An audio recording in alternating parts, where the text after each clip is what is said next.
Welcome to the Dr. Jim Cares podcast with Dr. James Augustine, where we provide powerful solutions for helping you create wellness. The following discussion is for educational purposes only and is not meant to diagnose or treat disease. Because our approach is individualized, it's important to not apply this information without first consulting with your healthcare professional. And now, here's Dr. Jim. Hey, welcome back. My name is Dr. Augustine with the Dr. Jim Cares podcast. Today we're going to be talking about inflammation. This is actually a part 2 because we had so many questions on this topic about inflammation. Hot topic, right? No pun intended, but inflammation. Let's talk more about it. So the overview is, let's talk about the causes first. I'm going to give you kind of sort of a causes overview of what causes inflammation. Then we're going to talk more about in-depth solutions. Causes: trauma. Having injury is a classic cause that eventually have injury, inflammation, swelling and pain and all of that, redness, that sort of thing, that eventually turns into and heals as scar tissue, but then it comes up later on. Eventually that scar tissue can calcify and turn into bone, but the point is arthritis eventually develops, and therefore you grow into that tissue, new pain nerve fibers, as well as baroreceptors. So when the weather changes, people are going to be more painful in their joint tissue, wherever they've had injury and scar tissue development, just because of the barometer changing. The barometer changing, the pressure, the weather pressure changes. You have baroreceptors in your scar tissue. Kind of a big deal. People can say, oh, I can tell it's gonna rain, my hip hurts or my knee hurts. It's a true statement there. So people are super good barometers for the weather. So trauma, big deal. Inflammation, infection. So you could have all sorts of infection. One of the things that I primarily deal with is gastrointestinal infection, from H. pylori in the stomach to dysbiosis in the small intestine that can sometimes overgrow into the large intestine, becoming small intestinal bacterial overgrowth into the large intestine. So infection. Also, there are stealth pathogens. Stealth pathogens are bugs that typically doctors don't test for in your blood that can be causing big problems. Epstein-Barr is a really classic one that's connected to brain inflammation and problems in that setting. Toxins. We are exposed to everyday toxins from personal care products for ladies as well as men. Men are using all sorts of things, and even colognes. Colognes can have hormone disruptors in them. The fragrances in various things from laundry detergent to the dryer sheets, those sorts of things, also hormone disruptors. In men, there's a big deal with low testosterone these days as a result of all of these chemical hormone disruptors, as well as for ladies too. Low vitamin D. Vitamin D is also associated with more inflammation because high vitamin D is super helpful for your immune system, whereas low is problematic. Stress. How about stress? Anybody out there have stress? Stress is a big deal. Stress is involved 100% in every illness that we can experience. Drive on the freeway, you're going to have stress. And the problem with stress is your adrenal glands that sit on top of your kidneys, they produce a substance called cortisol, which is a stress hormone. Cortisol is also in control of your inflammation in your body. So what if your hormones are really struggling, having problems, adrenal fatigue, then your ability to control inflammation is going to be altered as well. Insomnia. Classically, when you don't get enough sleep, typically from too much stress, from liver issues, things of that sort, you become more pro-inflammatory. So insomnia is a big deal. How about allergy? There's food allergies, there's environmental allergies that can bring about inflammation, because what creates inflammation in our body is the immune system. So allergy, a big deal. Obesity. There's a way that people become obese, meaning large amounts of body fat, excess amounts of body fat. And the reason for obesity could be low thyroid, certainly hypothyroidism, but also eating starch and sugar, putting starch and sugar in our diet. So obesity is a big deal, and it also is very, very pro-inflammatory. Your entire metabolic activity in your body tends to be more pro-inflammatory. And certainly that goes right hand in hand with food. Food is a big deal. Food can be either pro-inflammatory or anti-inflammatory, and we're going to talk about some dietary aspects of that in just a few minutes. Therefore, gastrointestinal. Gastrointestinal is a big, big deal. Gastrointestinal problems can cause heart disease, cancer, autoimmune disease, as well as neurodegenerative problems. With that, what happens in the gut is you have too much stress, shuts down digestive enzyme production, and one of the digestive enzymes that's critical is right at the very top, your stomach, hydrochloric acid, to help you to digest proteins primarily. Hydrochloric acid, when you have less acidity in your stomach, conversely, inside your body in your metabolic activity, you're more pro-inflammatory because your body becomes more acidic. Conversely, now flip it around, let's have good stomach acid, therefore inside your body you become more alkaline. And usually what goes along with alkaline is more anti-inflammatory processes going on throughout your body. Gastrointestinal is a big deal. From bugs to digestion, being able to digest, and then the types of foods that you put in can also create those problems as well. What about autoimmune disease? Autoimmune disease is skyrocketing these days. It is all over the place, from rheumatoid arthritis to lupus, Hashimoto's thyroid, autoimmune thyroid. And then there's processes called, that we like to say, are autoimmune brain. That would be things like Alzheimer's, Parkinson's, dementia, ALS. All those have an autoimmune component to them. In autoimmune disease, anytime your immune system's active, you're going to be very pro-inflammatory. So then let's talk about some other issues, and this is in regards to eating food, because you have to eat food, as you notice. If you go a week without eating food, you may notice that it's kind of a big deal. That's the tools and fuels for our body to function normally and to repair itself. However, what if you put in plant foods? Now, I'm probably going to get some hate from this, in the comments, but you can't deny the science. Science shows us that there are plant toxins. Plants are designed with toxins in them so pests won't eat them as well as we won't eat them. And when we do, we have typically gut inflammation and probably some other areas of inflammation as well. So plant toxins, lectins, cyanogenic glycosides, glycoalkaloids, protein inhibitors, visine, convisine, glycoalkaloids, hydrazine derivatives. So a lot of plant toxins in the science that tend to cause problems in our body. So the issue with that is when someone goes more of a plant-based diet, they can have actually more gut inflammation. Classically, people will say, when I eat broccoli and kale or broccoli and cauliflower, gosh, I just have more gas and I have more bloating. Well, what can be at the fault of that, or at the cause of that? It would be usually these plant toxins can be a big deal. So we don't like inflammation. So consider that when you're trying to get the bigger picture for why would you have inflammation, and then we look at solutions. So let's talk about some diets. Several diets that I've been recommending more so is the ketogenic diet.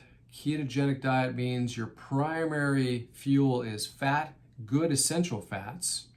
And though let's talk now about what are the bad fats.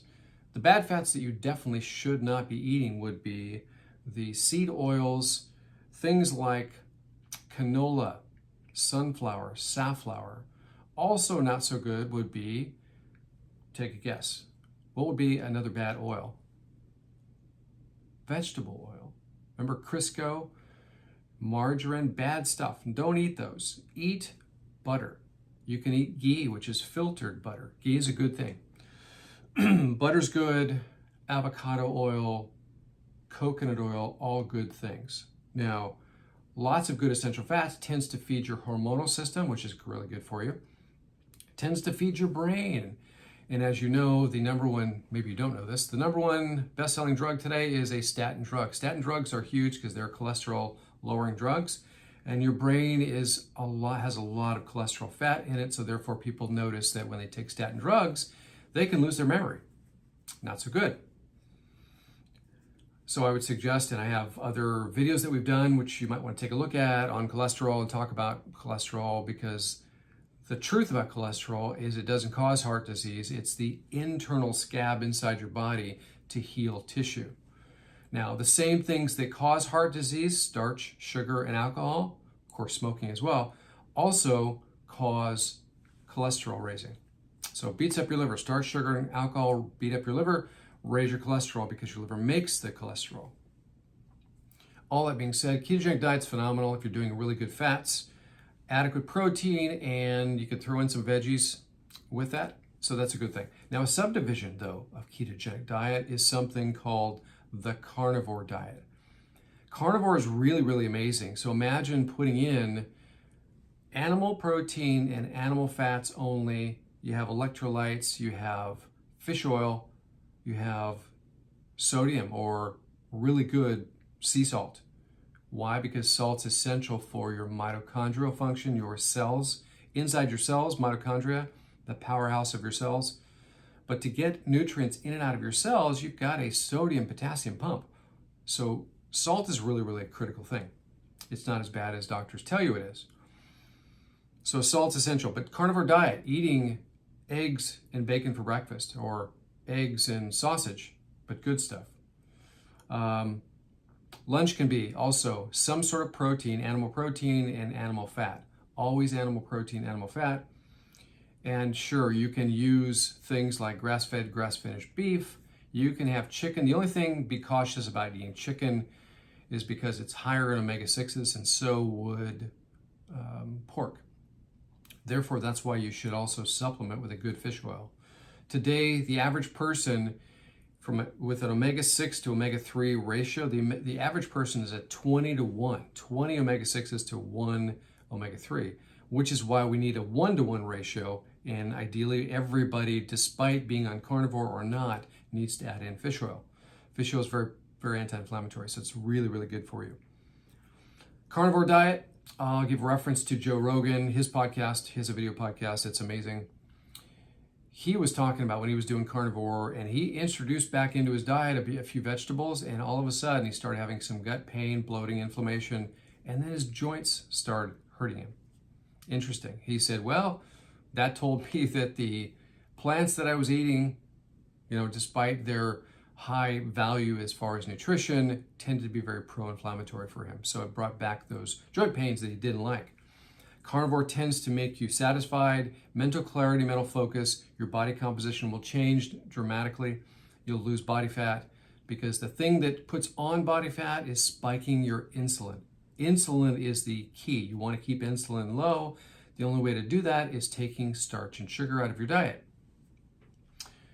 So that being said, let's talk about some other ways that you can improve your inflammation. Before I get to that, stay to the end of the video because we're going to talk about my Solve Inflammation Now protocol. I think you'll like it. It's really cool. Boswellia complex. Boswellia is an anti-inflammatory herb that's absolutely amazing. We use it for people that have joint pain, arthritis, that sort of thing. It's also good for other aspects of inflammation, but Boswellia complex has a few things built into it. Certainly Boswellia or boswellic acids, celery seed, ginger, and of course turmeric or turmeric. Tomato, doesn't really matter how you pronounce it. Some other aspects that are super good would be turmeric forte, just by itself, separate supplement, but this Boswellia complex is a supplement, by the way. It's an herbal supplement that has some great stuff in it. Turmeric forte is another supplement that I've recommended highly. I use myself personally because turmeric is bound to fenugreek in there, and fenugreek is an herb that can take the turmeric and bring it even past the blood-brain barrier for neural inflammation. And it can take it all over your body, and your liver does not get rid of it, filter it out and dump it out and get rid of it. A pretty amazing product. Whereas most turmeric on the market that you see today that you can buy, go to Costco, go to GNC or whatever, is bound to black pepper, and it's not a good transport product. It doesn't transport it around effectively, nor does it keep it in your liver. Your liver will get rid of that, practically all of it, and so it really doesn't work so well. People will take it because they've heard others talk about turmeric. It's so good for you. But I say make sure that your turmeric is bound to fenugreek. The only company that I know of that does that is a company called Standard Process. Standard Process Nutrition, the oldest vitamin company on the planet. Whole food nutrients, whole food concentrates, and wonderful turmeric. Turmeric Forte is what it's called. Another thing is fish oil. So you can use a product called Ulprima EPA DHA. Ulprima EPA DHA. What that is fish oil in a pearl, and it has EPA eicosapentaenoic acid and DHA docosahexaenoic acid. Those are the two component parts of fish oil. So you would take that because fish oil is very anti-inflammatory. It helps. Another product that I really like is called Omega Vale Hypo Liquid, because in 1 teaspoon you're getting 3,000 milligrams of really good fish oil. 1,500 of EPA and 1,500 of DHA. Really good product too. It's in a liquid form, so it's a teaspoon, but it tastes like lemon. It's not bad at all. Taking calcium or calcium lactate specifically, because it's ionized calcium, it doesn't require good stomach acid to get it right into your system. It has a very good buffering effect internally inside your body. Another thing you can add into that is something called Cataplex F tablets. By the way, these two products are from Standard Process as well. Cataplex F has hyaluronic acid in it that tends to drive minerals into your tissues. So if you want to really make sure that you're getting your minerals into your tissues, Cataplex F tablets. Also, you can consider supporting your immune system in various different ways, and we can talk about that. Thymex is a great product. Spleen, supporting your spleen's good. Your adrenals, how about adrenal support? That would also be amazing because of cortisol levels. And then, of course, one of the catalysts and essential products for adrenal function would be whole food vitamin C complex. So what if you're taking these supplements, or you're taking some supplements, or you're taking turmeric and you're taking fish oil, but you don't remove the cause? Then guess what happens? You're treating symptoms, and your results won't be nearly as good. So consider that. Very, very important. Let's stop and pause for a second. Did you hear what I said? What if you're taking these supplements, but you're not dealing with and removing the cause of the inflammation? Then you're treating symptoms, and your results are going to be very small. Please consider that. We talked about causes, didn't we? Let's review the causes really quickly. Trauma, infection, toxins, low vitamin D, stress, insomnia or lack of sleep, allergy, obesity, food, gastrointestinal problems, autoimmune disease. These are the ones that I just mentioned. That being said, let's now talk about my Solve Inflammation Now protocol. And here it is. As far as dietary concerns, ketogenic diet or the carnivore diet. Either one is going to help dramatically. Taking away those inflammatory foods from the autoimmune paleo diet, which you can pull out immune triggering foods, but with ketogenic or carnivore, they're not there. They're just not there. Classically, the autoimmune triggering foods can be starch, sugar, grains, things like that. Let's talk about nutrients, very targeted nutrients. So change your diet, ketogenic, carnivore. Nutrients can be a detoxing product that we use called SP Cleanse, because it helps your liver to really pull out toxins and bad things like that we talked about that can cause inflammation. Digestive complaints, we use something called GM Microbics oil of oregano to really get rid of bad bugs in your intestines.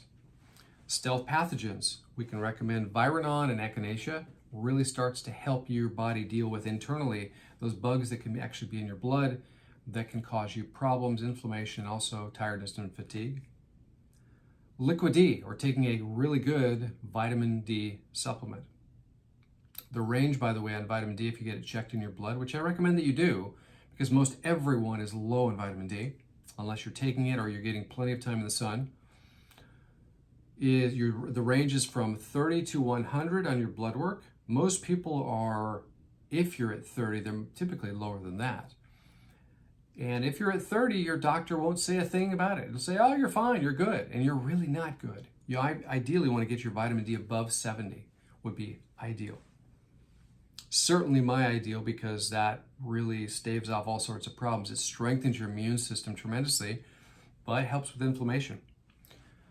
Supporting your adrenals with adrenal desiccated. Adrenal desiccated. It is literally ground up adrenal glands from a cow. It's fabulous. It just helps your adrenals to function normally. It's an amazing product. Deep breathing. Deep breathing is absolutely amazing. It'll change your body physiology like that. You do 20 deep breaths, and when you deep breathe in, and there's all sorts of different techniques. One technique you might want to look up on YouTube, Wim Hof. It's a gentleman's name, Wim, W-I-M, Hof, H-O-F, or H-O-F-F, I'm not sure the last name spelling, but you'll find him on YouTube, and he has all sorts of different breathing techniques that really does change your full body physiology instantly. And imagine getting more oxygen in your tissues. You're going to become more alkaline as opposed to become more inflammatory or acidic even. Usually what we see is if someone's body internally or metabolically is acidic, what goes hand in hand with that will be inflammation. So if you can get better oxygenation to your tissues, you'll become more alkaline and therefore more anti-inflammatory. It's a good thing. Deep breathing, 20 deep breaths a day. The way that I do it is deep breath in as deeply as you can go, to the point where you don't want somebody watching you because you'd be embarrassed. Pause for 2 seconds and then blow it out as deeply as you can blow it out, and pause for 2 seconds. And keep doing that. Do 20 deep breaths, maybe 2 sets a day or 3 sets a day. Will immediately change you'll be amazed. Try this. I challenge you, try the deep breathing. That's the protocol. Let's go over it again. Diet, ketogenic diet, carnivore diet. Some nutrients, SP cleanse, detoxifying. Digestive complaints, GI microbics, olive oregano to really get rid of those bad bugs in your tummy. Stealth pathogen, get rid of those guys. Viridon, echinacea.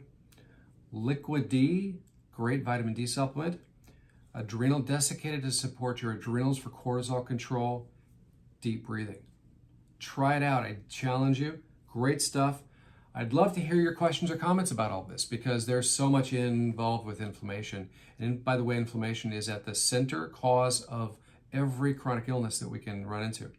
Big deal. So please leave your questions or comments down below. I'm also on email. My email is draugustine@gmail.com. My office phone number, 562-860-3404. I'm also on social media, Instagram, TikTok, and YouTube. So please give me a follow there. And also I'm on Spotify and Apple Podcasts, as well as Google Podcasts. So you can also find me there, and you can hear the audio for this episode as well. Would love to hear your questions and comments. Hope this was great for you, and we will see you next time. Thanks for joining us on your journey to wellness. Join us next time for more information and education about your health. And feel free to contact Dr. Jim on social media or at his office, Ahead to Wellness in Buena Park, California.